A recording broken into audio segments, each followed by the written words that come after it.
Përshëndetje të nderuar miq, përshëndetje të dashur ndjekës, ja ku po takohemi sërish së bashku në kanalin Monitor TV për të sjellur pranë jush një shkrim i cili është bërë në rrjetet sociale ku disa nga miqt të afërmit e Eglit tashmë po dalin kundër gjestit duke e quajtur turpin e shqiptarizmit, duke e quajtur një djalë shumë të ulët, duke e quajtur një djalë pa nivel. Postimi ka arritur të merr mbi 1300 lajka dhe shumë share, por njëkohësisht edhe shumë komente nga ato që janë mbështetëse, por edhe nga ato që janë denigruese për imazhin e tij, duke i quajtur gjestin fajtorin kryesor për gjendjen shpirtërore të Eglit. Në postim shkruan kështu: "Do më vinte turp të risja një djalë si ky. Në fillim më ka pëlqyer si lojtar, por tani mendoj që të paktën në sytë e mi veten e tij po ul, më falni. Kur një femër i bën mirë, ky e trajton si qen, ndërsa ajo që e ka sharr me libër shtëpie, ky vdiste.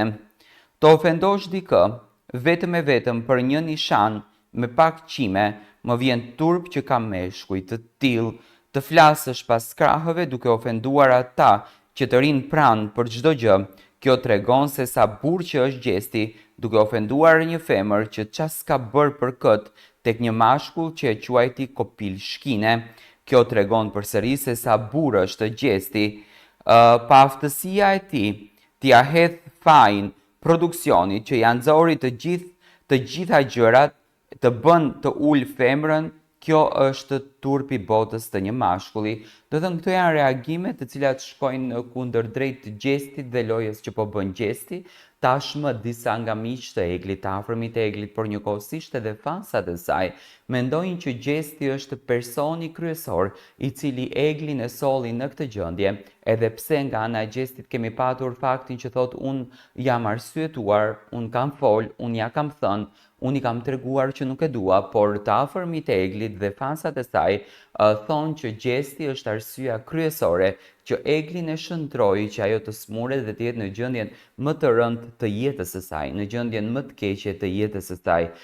Fjalë nga më të rëndat, por njëkohësisht edhe komentues të cilët kanë komentuar në këtë pikë, ka edhe nga ato të cilët thonë: "Këshyre, me i pas bo një mashkull gjëra që i bën Egli, atëherë ne e kishim pa ditë, pa mendu 2 herë, me gjestin deri në fund. Egli është aktore. Këtia ka bërë mirë Xheneta, e pas ka njoft mirë, me gjestin deri në fund. Vetëm një herë vjen një mashkull që e trajton femrën, si Luizi trajton të Kiarën, por gjesti është shumë i vogël të arrijë atë që bëri Luizi. Askush se do një përndjekse si Egli. Çdo fjali super, e sakt, po kur ka nevoj e afron, e kur s'ka gjesti e flak poshtë Eglin, a i ka nevoj vetëm për vendim, për loj dhe e shfrytëzonte. Bravo fikse ke ba, mbi shkrimin, po Zot lutemi ta kthej secilin, se harojmë edhe veten shumë për herë, për kon, goca shumë kujdes ose rini vetja. E pas ka pas hak ky me Xhenetën, e kemi sharë kot Xhenetën. Xheneta e ka pas njohur dhe i ka dhënë atë çfarë meritonte. Ky është njeri i ndyrë, shumë e thjesht është me kuptu karakterin e këtij zagari. Në bigun e Kosovës nuk e ka pas as një shok, ata që e kam përkra i ka tradhtu, as këtu nuk ka miq. Habitem si e durojnë njerëzit këtë."